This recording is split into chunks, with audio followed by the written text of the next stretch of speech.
pagpapala in 3, 2, 1, go! In Jesus, I am super blessed. I am Macarius. Say it every day. Amen na kapatid? So sana buong January ay na-perfect mo na sinisigaw mo ang Macarius lifestyle. Alright, so next po, kung kayo po'y bago sa ating pong YouTube channel, ay paki-like, share, and subscribe, and please leave a comment po para malaman namin kung napagpapala ba ang inyong mga buhay. At sa oras po na ito, ang ating pong YouTube channel na ang pangalan ay The Master Teacher BS ay nasa 956 subscriber na, all for the glory of God. So please, paki-subscribe po ang inyong mga kakilala. Amen po mga kapatid.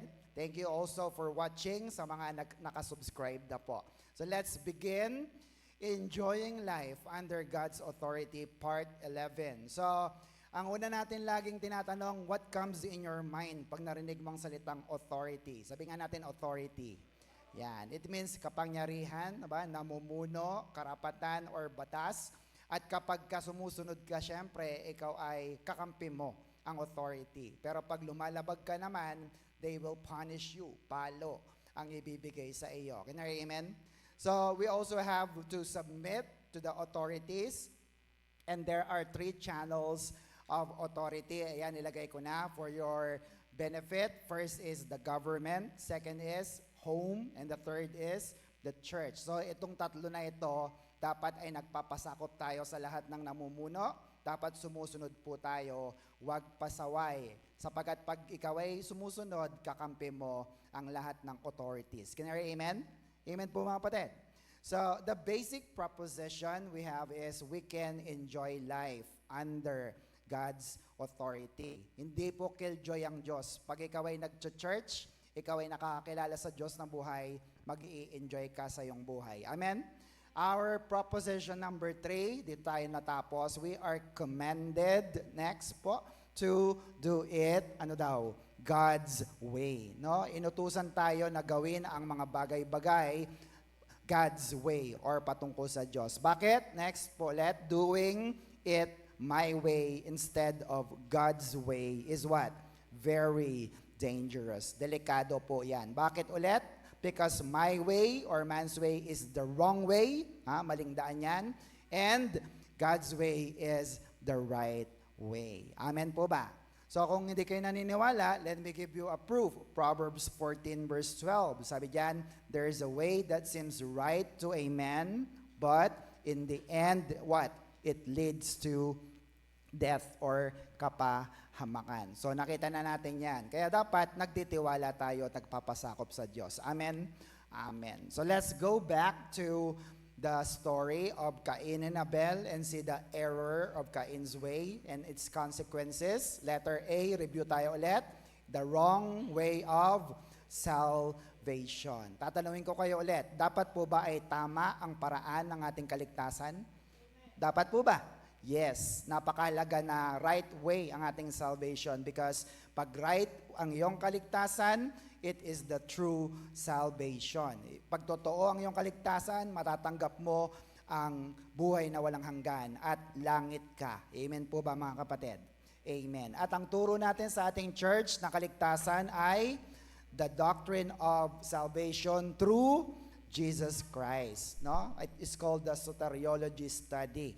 And also, next, by the grace alone or full grace. No? Hindi sa salvation by works, hindi rin salvation by grace plus works, kundi salvation by grace alone. Maliwanag po ba na kapatid? Amen. Sa biyaya lang, hindi ka mabait kaya ka naligtas. Mabait ang Diyos sa'yo, kaya iniligtas ka niya. Amen mga kapatid?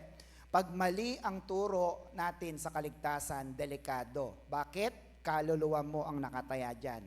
Talo ka, dehado ka, at tiyak imperno ang bagsak mo pag mali ang kaligtasan na tinanggap mo. Maliwanag po ba yun mga kapatid? Sino ang nagliligtas sa atin? Acts 4:12, everybody. Jesus is the only one who can save people. His name is the only power in the world that has been given to what? To save people. We must be saved through Him, through Jesus. Kaya, tinan nyo si Lord Jesus lang talaga ang kayang magligtas ng tao, kagaya po natin. John 14:6, next.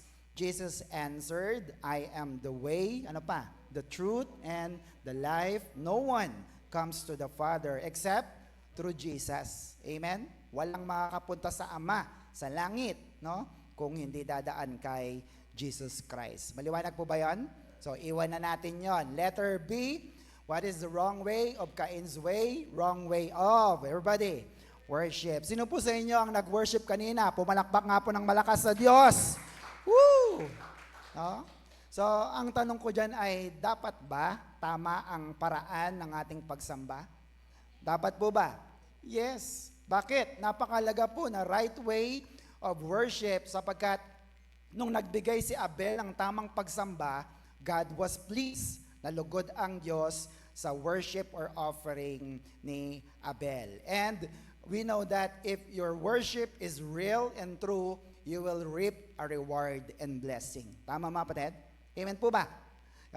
Ang iyong pagpapala ay nakadepende kung napasaya mo ang Diyos sa iyong pagsamba.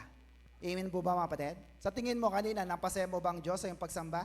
O pakitang tao lang? No? Kaya pala, no, kahit bigay ka ng bigay through tithes or grace giving bilang pagsamba, pero wala naman sa puso mo. Napipilitan ka lang, hindi bukal sa puso mo, walang blessing in return. There is no reward. Can I amen? Amen po ba? Kasi wala kang faith Nagdududa ka sa Diyos na iyong binibigyan. Amen? Kaya pala, kahit pray ka ng pray, mali naman ang iyong panalangin, hindi ka man humihingi ng tawad, hindi ka nagpapalinis, yung puso mo ay walang pusong pagpapakumbaba, kaya pala ang prayer mo hanggang kisame lang. Tama mga kapatid? Sayang ang pag-attend mo. Tama ba mga kapatid? At kahit attend ka ng attend, simba ka ng simba, ang puso, ang isip mo naman ay lutang, naglalakbay, tuliro, aburido, walang focus. Na? Hindi mo rin matatanggap ang blessing mula sa Diyos kahit na nasa harap mo na. Tama ba mga kapatid? Amen po ba? Now, kung ayaw mo ng blessing, di sumamba ka sa paraan na gusto mo. Pero kung gusto mo ng blessing, worship God the right way. Can you amen? Amen. So, sinagot natin ang tanong dati na, what is biblical worship? At anong sagot natin dyan, everybody? Next po. It is a spiritual activity within the limits of the scriptural truth, no? So, spiritual activity. Ibig sabihin ito ay spiritual na pamamaraan na hindi pamamaraan ng tao within the limit, no, of the scriptural truth. Ibig sabihin po, base lamang o hango sa nakasulat sa Biblia. And tonight, ang pinag-uusapan po natin is biblical worship. Ibig sabihin, ang pagsamba na naaayon sa Biblia. Can you hear amen?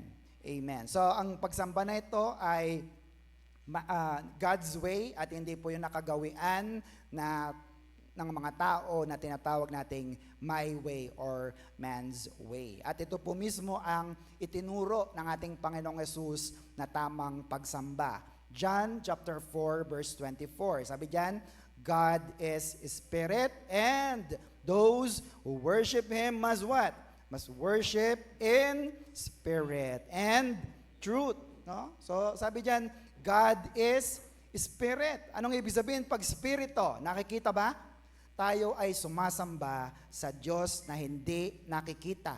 Invisible. Sabihin sa katabi, invisible. Walang picture, walang imahe, walang statwa. Maliwanag mga kapatid? Amen po ba? Worship in spirit. Ibig sabihin ay na-born again muna ang iyong spirit para konektado ka na sa Diyos at sa banal na spirito. Amen mga kapatid? Why? Because only those born again in the spirit can only worship the Lord. Tama ba? Kasi konektado ka na sa Diyos, nauunawaan mo na ang mga gusto niya na pagsamba mula sa atin. Tama ba o tama? Tama po. Tama ba mga kapatid? Kaya kung babalikan ulit natin yung doctrine of anthropology, yan, we have 3 parts, the spirit, soul, and body. Ano po ang naboborn again sa atin? Spirit, soul, or body? The spirit. Kaya nga po mga kapatid, kapag hindi ka na born again, tandaan nyo po yan, pag hindi na born again ang spirit mo, parang sinisilaban ang iyong puwet, no? Naiinip ka, gusto mo nang umuwi. Amen mga kapatid? Kasi walang focus sa Diyos. Kasi hindi mo mahal at hindi mo gusto ang makinig ng salita ng ating Diyos na buhay, which is the truth. Can you hear amen? So you should worship God in spirit. Ano pa? In truth. Sabi nga natin, in truth. Sa katotohanan. Ibig sabihin, yung konektado po yung spirit sa truth. Bakit? Sapagkat sabi ng 1 Peter 1:23, again, for through the living and eternal word of God, you have been, born again, as a children of a parent who is immortal, not mortal. No? So look at that. Sa salita ng Diyos pala, or word of God, doon tayo naboborn again. Tama mga kapatid? Habang tayo nakikinig ng salita ng Diyos, Romans 10:17, wala dyan. Ang pananampalataya ay nagsisimula saan? Sa pakikinig ng salita ng Diyos. Kaya habang nandiyan ka, nakaupo, nakikinig ka sa turo ng Panginoon, nalalaman mo ang katotohanan sa Biblia. Yung palang tamang pagsamba sa Panginoon. Amen na kapatid? In truth, ibig sabihin, kung ano lang yung nakasulat, yun lang ang susundin natin. Yun lang ang gagawin natin na pagsamba. Can you hear amen? And we call that biblical na pagsamba mula sa ating Diyos na buhay. Shout amen. Amen. So bakit natin kailangan malaman ang katotohanan? John 8:32, and you will know the truth, and the truth will set you free. No? Ang tunay na pagsamba ay base sa katotohanan sa Biblia at ito ay nagpapalaya. Tama ba mga kapatid? Kayo ba'y nakalaya na sa inyong mga dating pagsamba? Masaya po ba kayo na kayo nakalaya na? Anong mas maganda? Yung dati ninyong pagsamba, my way na worship, or ngayon na God's way of worship? Ano mas maganda? Sige, kayo magpapatunay at palakpakan nyo ang Diyos. Sabihin nyo, Lord, mas maganda yung ngayon. Amen po mga kapatid? So last time, iniwan po natin ang the rules of biblical worship, mga batas na dapat sundin ayon sa biblical na pagsamba. Number 1 is, everybody, the object of worship. No? So, pag sinabing object of worship, the receiver of attention or the purpose of action, para kanino ang iyong ginibigay na pagsamba. No? This is the first rule. Ito ang unang-unang batas. Kapag na-miss mo ang batas na ito at pag hindi mo ito nasunod, tingin kayo sa akin, sigurado mali ang pagsamba mo kasi hindi ayon sa Biblia. Can you hear amen? Amen po ba? Pag na-miss mo ang object of worship, maling-mali ang pagsamba mo. Bakit? Next, who is the object of worship? Para kanino ito? Sinong sagot natin? Anong sagot natin? He is the one true God alone. Amen po mga kapatid? Pag nasagot mo ang tanong na yan, sigurado po na magiging tama na ang iyong pagsamba. Can you hear amen? Because the one true God alone is the true God and not God of silver, not God of gold. Amen na kapatid? Or hindi mga estatwa o imahe. Siya ang Diyos na hindi nakikita. Amen po mga kapatid? Ulit, John 4:24. Again, sabi dyan, God is Spirit, and those who worship Him must what? Worship in spirit and truth. Can you hear amen? Amen po ba mga kapatid? So sino yung Diyos natin? Diyos na Espiritu, invisible. Sabihin sa katabi, invisible. Pag invisible ba nakikita? Hindi po, Pastor. Invisible nga eh. Kaya pag tayo sumasamba, sabi ko kanina, walang imahe, walang rebulto na gawa ng kamay ng tao. Pero kahit hindi mo siya nakikita, anong nangyayari? Nararamdaman natin ang ating Diyos na buhay. Tama ba mga kapatid? Amen po ba? Kaya pag ang Diyos ay nagsalita, di ba? Buong galang tayo na nakikinig. Salita ng Diyos na yan. Bible na yan. Nakikinig ba tayo? Yes. Amen po mga kapatid? Kasi naririnig na ito ng ating born again spirit. Pag nagbabasa na tayo ng Bible, dapat tumitigil ka sa anumang ginagawa mo bilang reverence or paggalang. Amen mga kapatid? Tama mga kapatid? Di ba sa lupang hinirang, pag narinig natin lupang hinirang, kahit ang ginagawa mo, anong gagawin natin? Stop. At dito, kamay sa dibdib. How much more? Uy, salita ng Diyos yan. Tigil, makinig ako. Tama ba mga kapatid? Because God and His Word are one. Iisa lang. Yung salita ng Diyos at ang Diyos, iisa. Kaya dapat ang tunay at buhay na Diyos lamang ang ating sinasamba. Can you hear amen? Maliwanag po ba mga kapatid? Kaya sabihin sa katabi, makinig ka. Magsulat ka na rin ng salita ng Diyos. Ito, isulat mo. Next, Exodus 23-6, papayawan lang natin ulit. Huwag kang sasamba sa ibang Diyos, maliban sa akin. For, huwag kang gagawa ng imahen ng anumang nilalang na nasa langit, nasa lupa, o nasa tubig upang sambahin. Verse 5, huwag mo silang yuyukuran ni sasambahin, sapagkat akong si Yahweh na iyong Diyos. Ayun raw, mapanibughuing Diyos. Diba? Matampuhin silosong Diyos yan Ang kasalanan ng mga magulang ay sinisingil ko sa kanilang mga anak hanggang sa ikatlo at ikaapat na salin lahi. Hanggang sa apo sa tuhod mo maghihirap yan sapagkat hindi sila pinagpapala ng Diyos na buhay. Amen? Pero verse 6, ngunit ipinapadarama ko ang aking pag-ibig sa sa libo-libong salin lahi. Diba yung kanta? 1,000 generation bowing down in worship. Ito yun. Libo-libong henerasyon, salin lahi, nang umiibig sa akin at tumutupad sa aking mga kautusan. Can you hear amen? Ang Exodus 20:3-6, tandaan nyo lang, self-explanatory na po yan.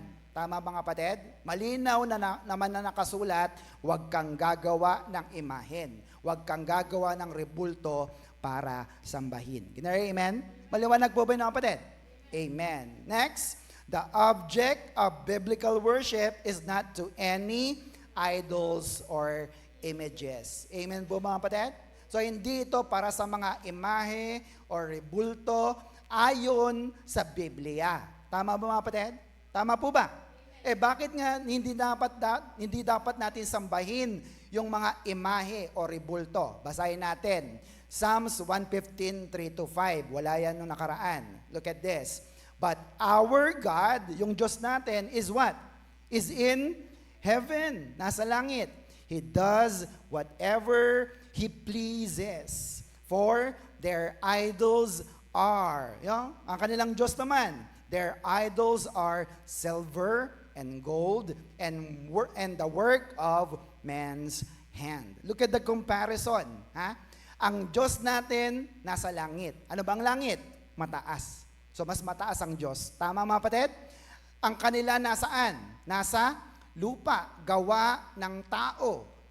Ibig sabihin nito, nasa lupa, mababang Diyos. Can you hear amen? Amen po ba? At sabi diyan, ang Diyos natin, He does whatever He pleases.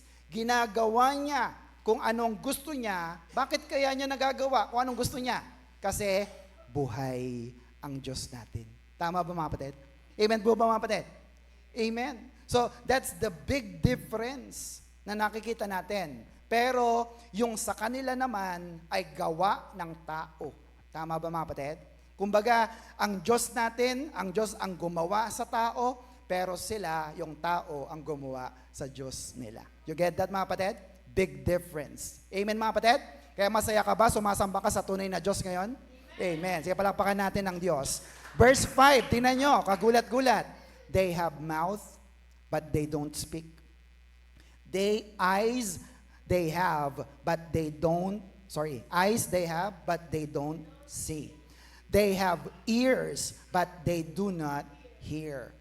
Noses they have, but they do not smell. Nakita niyo mga kapatid? Ano yung ganyang mga description? Hindi nakakaamoy, hindi nakakapagsalita, hindi nakakakita, hindi nakakadama. Ano po yung mga ganyan? Buhay o patay? Di ba? Tama ba? Verse 7, they have hands, but they do not handle. Di nakakahawak. Feet they have, but they do not walk. Di nakakalakad. Nor do they mutter through their throat. Verse 8, those who make them, yung mga gumagawa sa kanila, are like them. So is everyone who trusts in them. Amen na kapatid?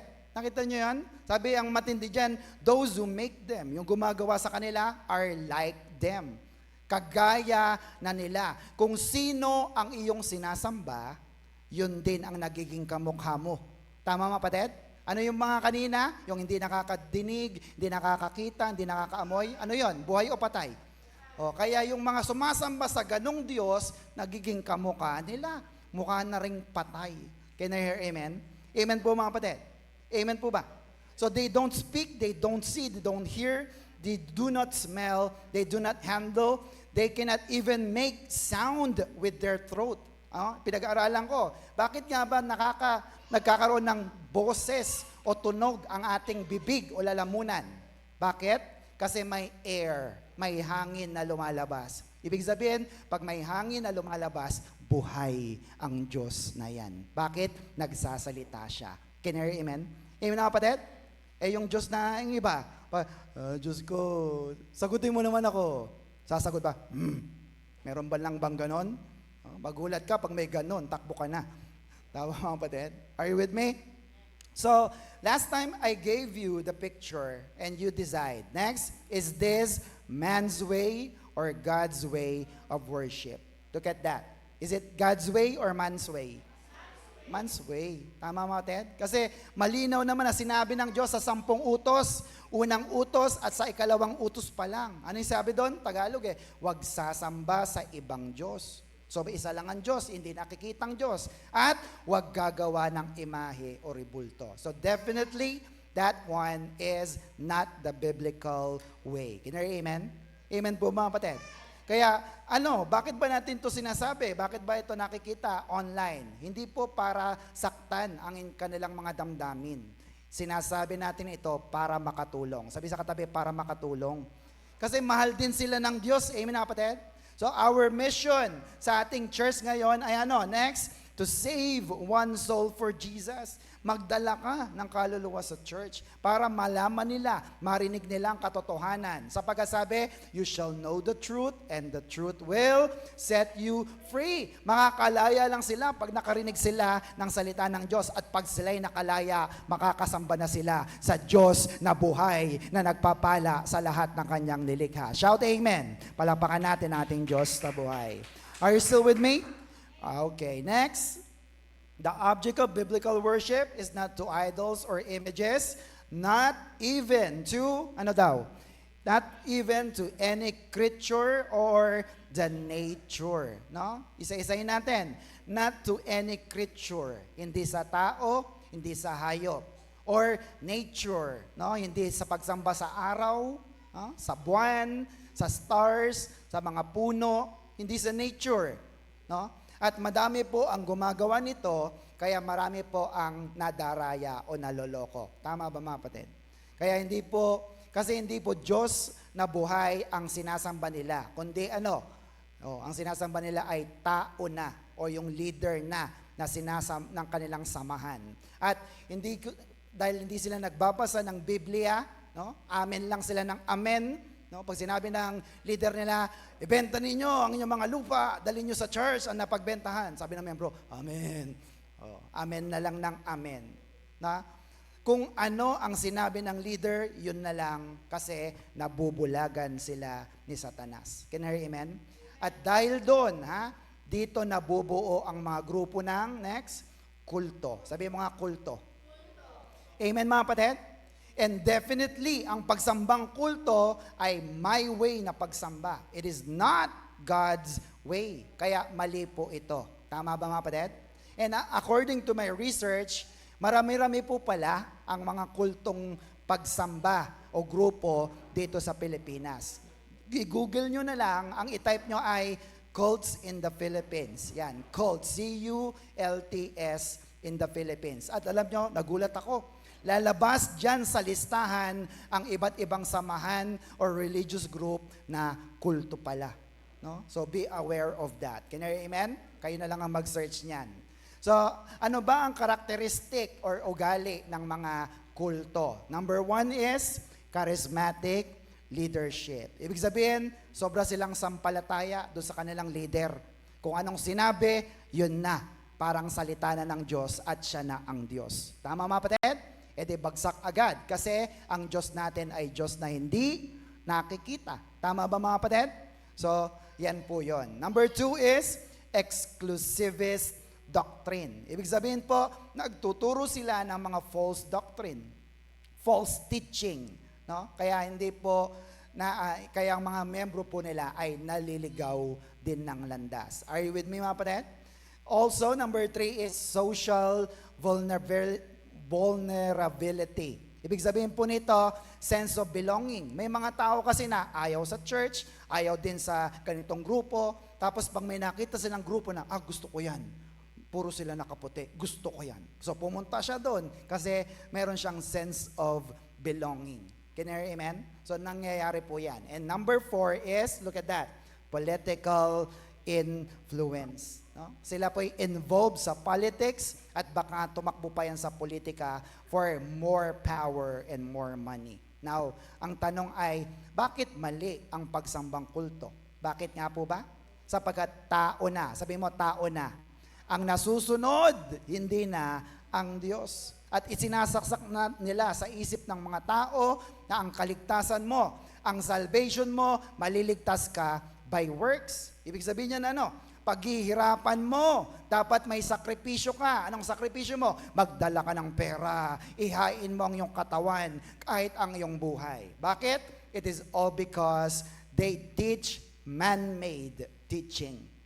Mga turo o aral na gawa lang ng tao, hindi ng Biblia. Delikado ba yun mga kapatid? Ako po ba sa mga tinuturo ko, may nakita na kayo na akin o lahat ito ay galing sa salita ng Diyos? Amen mga kapatid? Pero pag wala sa salita ng Diyos, sabi nyo, mali po yan, pastor. Tama ba mga kapatid? Pero kung ito'y nasa Biblia, ito ay biblical na pagsamba. Amen mga kapatid? Ang mga hindi biblical na turo ay false teaching at ito'y nagbibigay ng wrong belief, maling paniniwala sa mga tao. At ang mga tao na yan, dahil paniwalang-paniwala sa mga leader na yan, no? Sila ay sumasamba na sa tao, sa leader, hindi na sa Diyos na buhay. Kinari, amen? Amen po mga kapatid. Delikado. Sabi sa katabi, delikado. Tama ba mga kapatid? Amen po ba? Amen. Kaya nga po, ayaw ng Diyos na ang mga unang disciples po ay magdala ng pera or pitaka. Kasi ayaw ng Diyos na nag-iimbak ka. Ayaw niya na masilaw tayo sa pera, lalo na sa mga naglilingkod. Bakit? Ang isang lingkod na may access sa malaking pera, delikado. Sabi sa katabi, delikado. Kagabi may napanood kami yung The Rip sa Netflix. No? Nakakita sila ng malaking pera, $20 million. No? So nagkaroon sila ng interest doon. Imbis na mga pulis yun, isuko nila sa opisina. Are you with me kapatid? Amen po ba? Kasi nasisilaw na. At pag nasilaw ka na sa pera, sasamba ka na sa pera. Bakit? May money involved na rito. And we call that, he is a dangerous man with money on his pocket. Bakit? Pagka siya'y nakahawak ng kayamanan, ang gusto na lang niya ay magpayaman at pahirapan ang mga membro. Tama ba? Kulto po ang sama na yan. At hindi lang po yan, ha? Marami pa siyang evil na pwedeng gawin. Kasi sabi, di ba, the love of money is the root of all evil. Amen na kapatid. Masama bang pera? Hindi. Anong masama? The love of money. Pag minahal mo na ng sobra ang pera. At ang pera po ang napakalaking karibal ng Diyos sa puso ng tao. Tama ba mga kapatid? Amen po mga kapatid? Bakit? Look at this now. Bakit walang mga tao rito? Di ba sinabi ng Diyos, ipangilin ang araw ng linggo, sumamba ka sa Diyos sa mga panahon ng pagsamba? Tama ba mga kapatid? Pero bakit wala sila ngayon? Baka busy sa ibang mga kapamaraanan. Can you hear amen? Kasi mayroong karibal ang Diyos sa puso ng mga tao. Matthew 6:24, no one can serve or worship two masters. Either he will hate the one, magagalit siya sa isa, and love the other. Or he will be devoted to the one and despise the other. Look at the next line. You cannot serve or worship both God and money. Amen mga kapatid? Zero possibility. You cannot serve God and money. At ang Greek word ng salitang money ay mammon. Next po, sabi nga natin, mammon. Yan. It means the personification of greed, no? Pagiging sakim sa pera, and materialism. Gusto ko ng malaking bahay, malaking sasakyan, gusto ko akin yan, akin to. Amen mga kapatid? Materialism and selfish gain. Ano pa?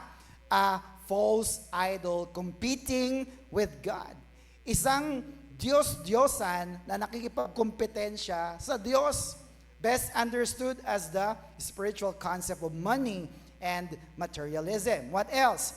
Worldly and deceitful riches. Ayan, kasama yan. Ano pa? Money, possession, wealth, treasure, or whatever is trusted in. Basta mga kayamanan na makamundo, ang tawag doon ay mammon. Sabi nga natin, mammon. Amen na kapatid? And because of the love of money, love of mammon, sabi doon, the love of money is the root of all evil. Can you hear amen? Amen po ba?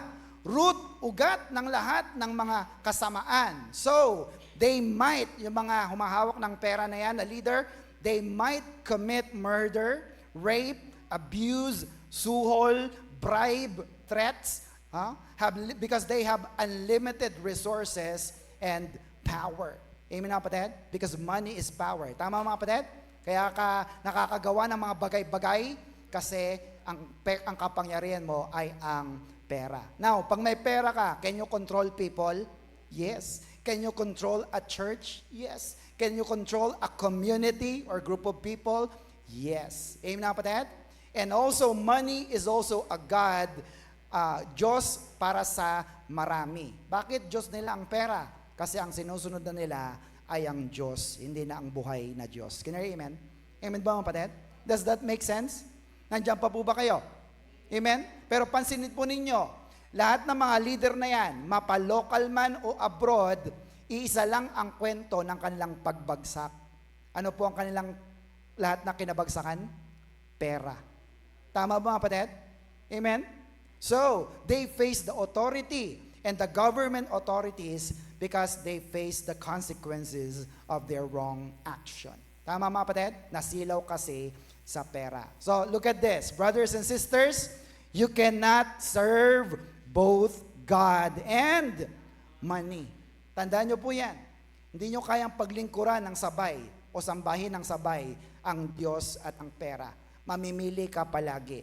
Amen na kapatid? And I pray that you choose God who gave you your money and never forget that. Can you hear amen? Ang sambahin mo ay ang Diyos na nagbibigay sa iyo ng pera. Palapakan natin ating Diyos na buhay.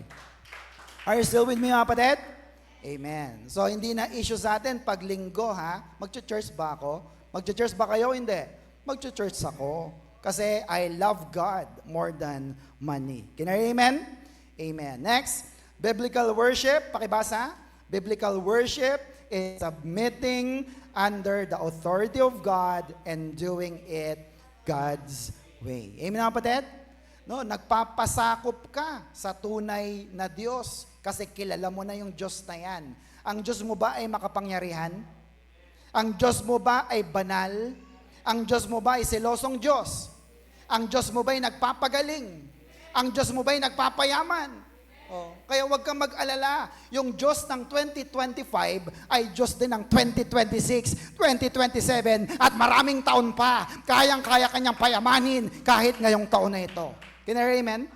Kung kilala mo lang ang Diyos na pinaglilingkuran mo. Can you hear amen? Obey what He wants. Worship what He requires. At dahil dyan, tamang pagsamba mo, pagpapala ang darating sa iyo. Can you hear amen? Why? Next, the object of worship must be, ano daw? Must be the only one true God of the Bible. Shout amen. Palapakan natin ating Diyos na buhay. Siya lang, ikaw lang ang tunay na Diyos na sasambahin namin, aming Diyos amang nasa langit. Amen mga kapatid? Amen. Next, let's continue with the second rule. Ang ikalawa naman po ay, everybody, the manner of worship. Sabi nga natin, the manner of worship. No? Pag sinabing manner, the right way, the right style, method, or tamang pamamaraan. Ang biblical na pamamaraan, or else, kung hindi ito biblical, huwag mong sundin. Bakit? Kasi hindi ito ang tamang pagsamba. Amen po ba mga kapatid? Amen po ba? Mahalaga ba na tama ang ating pagsamba sa Diyos? Amen. Why? Look at this. Next, right manner or way of worship results to what? Rewards and blessings. Amen mga kapatid? Pag tama ang iyong pagsamba, nalulugod ang Diyos, natutuwa ang Diyos. Ano bang pangalan ng ating worship team? God pleaser. Kasi gusto mo ang Diyos ang pasayahin mo, paluguran mo. Amen mga kapatid? At pag napaluguran mo, napasaya mo ang Diyos sa iyong pagsamba, anong kasunod? Rewards and blessing. Kaya siguro marami ka nang pinagpipray, hindi pa rin dumarating kasi ang pagsamba mo hanggang kisame lang. Can I hear amen? Amen po ba? When God is pleased, He will give you the right reward and the right blessing. Can I hear amen? Amen po ba? Parang mga anak natin, ayun, si Carrie, sabi niya, Daddy, gusto ko bigyan mo ako ng 1 million. Oh, mahal mo naman siya at alam mong kaya mong ibigay. Ibibigay mo ba? Hindi, sapagkat hindi yun ang tamang pagpapala para sa kanya. Bata pa eh. Hindi niya kayang humandle ng malaking pera. Tama kapatid? Amen po ba? Same thing with God. Pag tamang yung pagsamba, ibibigay din niya ang tamang pagpapala na para sa iyo. Amen kapatid? So, be patient. Sabi sa katabi, be patient and serve the Lord. Ano bang ginagawa ng mga waiter? They serve the Lord. Can you hear amen? Palapakan natin ating Diyos na buhay. Pag natuwa ang Diyos sa iyo, blessing.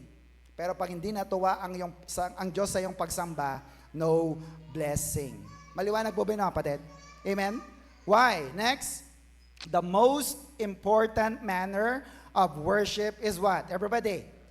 Reverence. Sa Tagalog po ay paggalang, pagiging mabait sa Diyos, deep respect, being polite. No? It is the fundamental virtue sa lahat ng mga relihiyon. No? Kaya ka sumasamba sa Diyos na yan. Bakit? Kasi meron kang reverence sa Diyos. Nire-respeto mo at ino-honor mo ang Diyos na iyan. Ganyan, amen? Amen po ba, kapatid? Sa totoo lang po, no? Hindi ko po alam kung saan ko pupulutin saan ako pupulutin kung wala akong reverence sa Diyos. No? Bakit? Kasi pag hindi ka gumagalang sa Diyos, kagaya po na nangyari kay Cain at Abel, di ba? Si Cain ay nagalit sa Diyos, kaya anong nagresulta? No?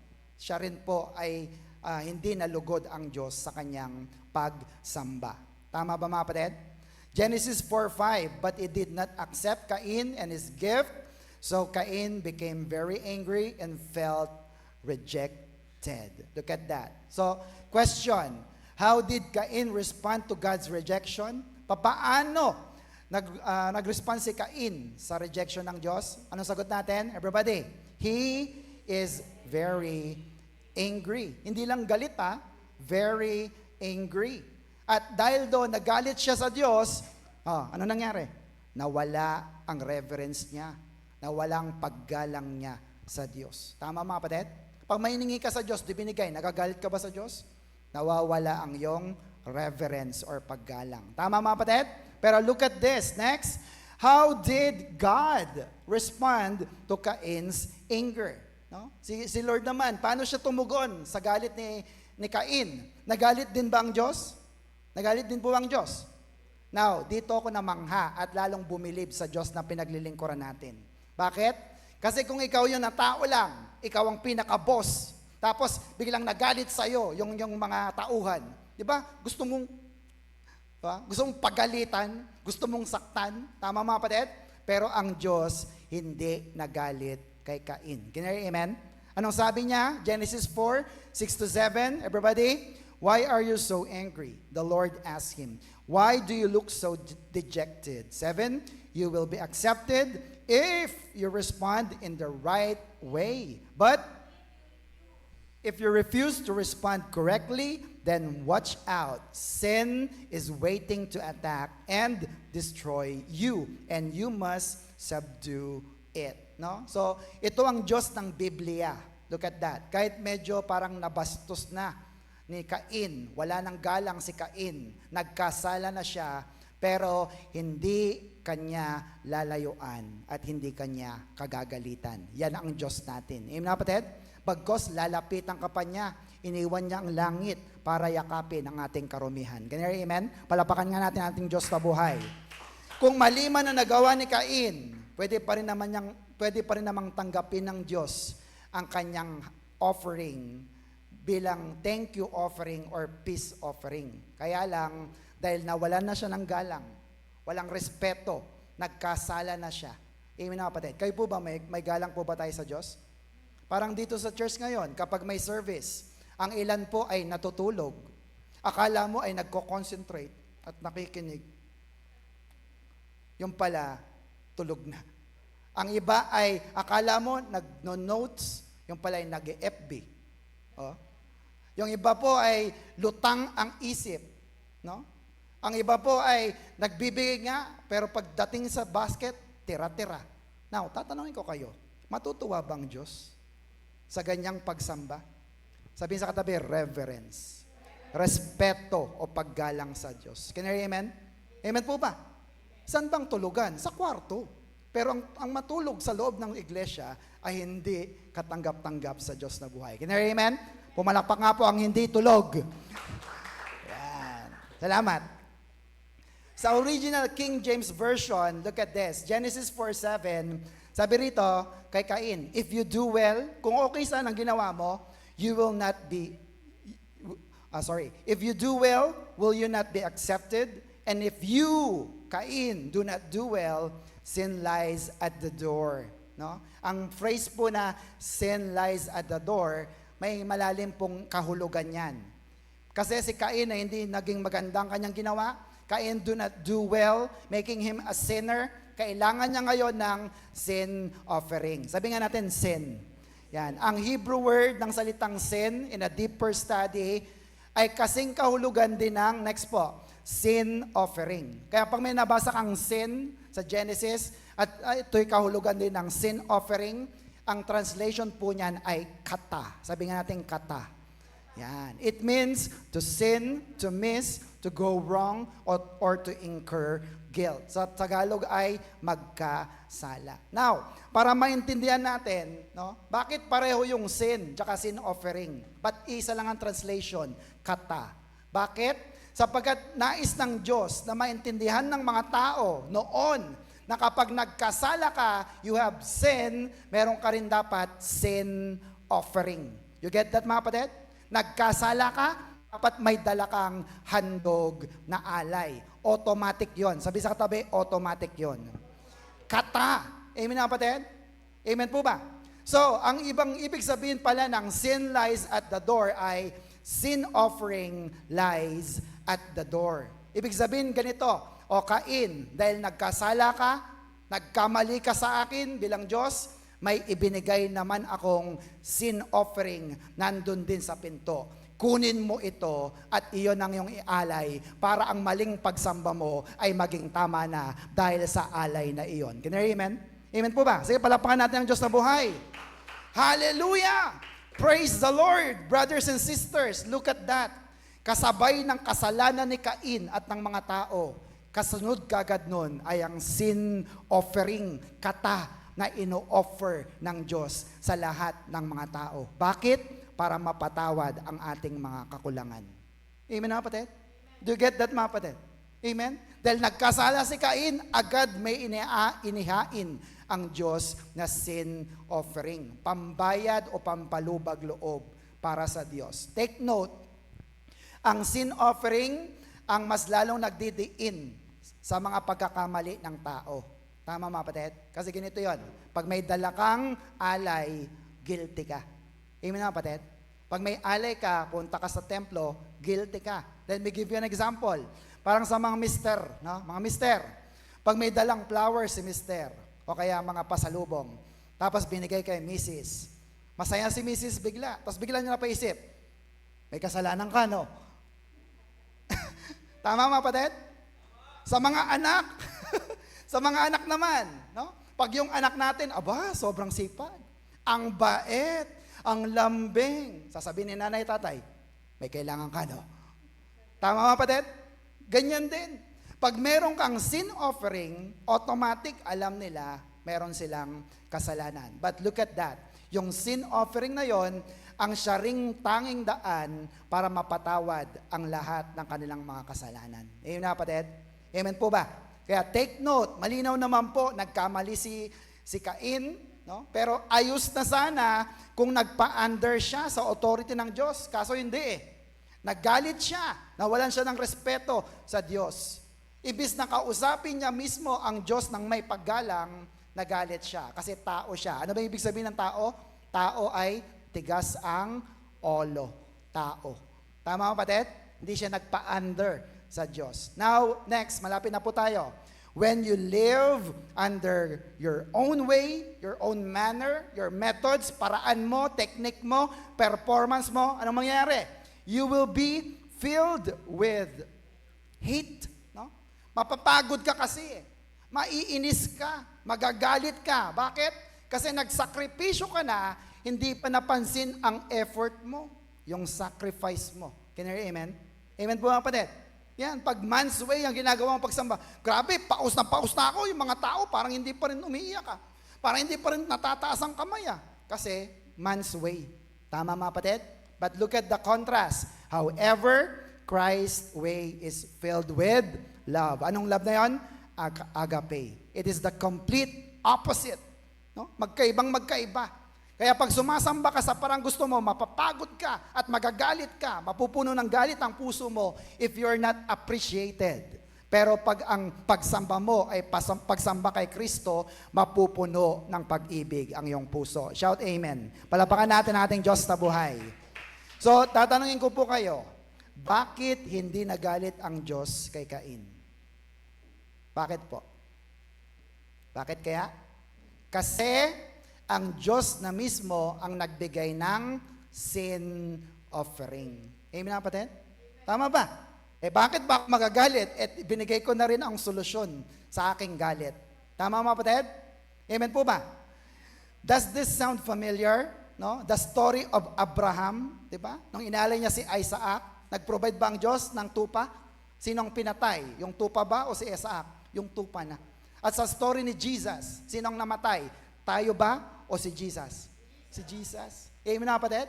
Nagbigay na siya ng foreshadow, no? Pagpapakita na ang pagliligtas ng Diyos ay sa pamamagitan ng pagbibigay ng sin offering or kata. Can you hear amen? Kasi baka malaki si Cain eh. Bakit? Si Cain ay hindi shepherd, hindi siya pastol. Kaya anong gagawin niya para makapag-provide ng sin offering? Pwedeng bilhin niya ito, pwedeng ipagpalit niya ng gulay, kapalit ng tupa, pwede niyang hingiin, or worse, nakawin niya. At pag nag-offering na siya, Diyos, nag-offer na ako sa'yo, patawarin mo ako. Tama? Nagmamalaki. Sino sa inyo ang ganon? Lord, nagbigay na ako sa basket pagpalain mo ako. Are you with me mga kapatid? Brothers and sisters, kahit hindi ka pa nagbibigay sa basket, pinagpala na ng Diyos ang iyong buhay. Kaya ang lahat ng ibinibigay natin ay pagbabalik lang ng pasasalamat. Shout amen. Palapakan natin ating Diyos na buhay. Are you still with me? So look at that. God instantly provides a sacrifice for man. Sabi nga natin, instantly. Provide, no? Instant, nag-provide kagad ang Diyos. Nagkasala ang tao, anong ibinigay ng Diyos? Sin offering. May sin ang tao, nagbigay ang Diyos ng sin offering. Ito ay walang iba kundi ang kordero ng Diyos. Walang iba kundi ang ating Panginoong Jesucristo. You get that mga kapatid? So God gave the idea, the solution, no? Gagawin ng Diyos ang paraan na ito para maging tama, kompleto ang ating pagsamba. Bakit po? Kasi minsan, di ba, ang pagsamba mo ay kulang-kulang. Tama ba? Minsan, ang tao ay nagkukulang din sa Diyos. Amen, mga kapatid? Bakit? Look at that. Because God don't want to harm nor destroy man. Ayaw niyang mapahamak ang maraming tao. May natutunan po ba kayo, mga kapatid? Kaya ibinigay na niya ang hain para sa ating mga kasalanan. Amen, mga kapatid? So next po, to be continued, Next week, ang ikatlong rule or third rule is, everybody, the place of worship. Sabihin nga natin, place. Ano sa Tagalog? Lugar. Dapat po ba'y ginagalang natin at pinapanatiling banal ang ating church? Ang templo. Amen? Dapat ba'y ginagalang natin pati yung mga gamit ng church? Sa loob at sa labas? Sagutin niyo po ako. Amen? Yes. Para maging acceptable ang iyong pagsamba. Can you hear, amen? Pag hindi mo naman ginagalang ang church at ang mga gamit sa loob at labas, your worship is never acceptable. Can you hear, amen? Amen. So, what is our Macarius Challenge? Tayo po tayong lahat, everybody. Do it God's way and enjoy life. Isa pa nga po't malakas, everybody. Do it God's way and enjoy life. Anong sekreto ng isang masayang buhay? Do it God's way. Huwag mong ipilit yung sayo. Ang ipilit natin ay yung pinapagawa ng Diyos sa atin. Sinabi ba ng Diyos na magdala ka ng isang kaluluwa? Then do it. Sagot ka ng Diyos. At kung nahihirapan ka, may kanta. God will make a way. Tama mga kapatid? Gagawa ang Diyos ng paraan. Because His ways are far better. Let us pray. Father, thank you for your goodness sa aming mga buhay. Salamat po sapagkat ngayong gabing ito ay tinuro mo ang right object of worship and also the right manner or pamamaraan ng tamang pagsamba. Lord, hindi lang pala sapat na kami lang ay kumanta. Dapat kami kumakanta ng mula sa puso. Hindi lang pala sapat na nagbibigay kami ng marami. Dapat kahit kaunti man, ito'y bukal sa puso. Kaya Panginoon, salamat sapagkat tinuruan mo kami ng tamang pagsamba ayon sa iyong mga salita. Lord, patuloy po na ito'y tumubo sa pinakamatabang bahagi ng aming puso upang sa pagtaas namin ng aming kamay, sa pagbibigay namin sa iyong mga gawain, ay kasunod nito ang rewards and blessing. Kaya Lord, tunay po na habang pinagpapala mo kami, we will become channels of blessing sa aming pamilya at sa aming iglesia. Salamat po ng marami, Ama, at patuloy na nais namin ikaw sambahin sa spirito at katotohanan. Kaya Lord, thank you for giving us the born-again spirit. Truly, we can worship the God who is Spirit, and we will worship Him in spirit and in truth. This is our prayer in Jesus' name. And everybody say, Amen at Amen. Palapakan po natin ang Diyos na buhay. Ano po ulit ang ating Macarius Challenge? Malakas. Do it God's way and enjoy life. To God be all the glory. Are you blessed? Super. So kung kayo po napagpala, pagpalain naman po natin ang ating Diyos na buhay. True grace giving. To God be all the glory.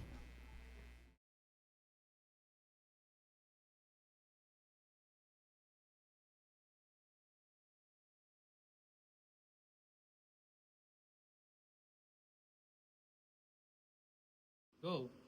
Good day, brothers and sisters! May natutunan po ba tayo sa ating lesson?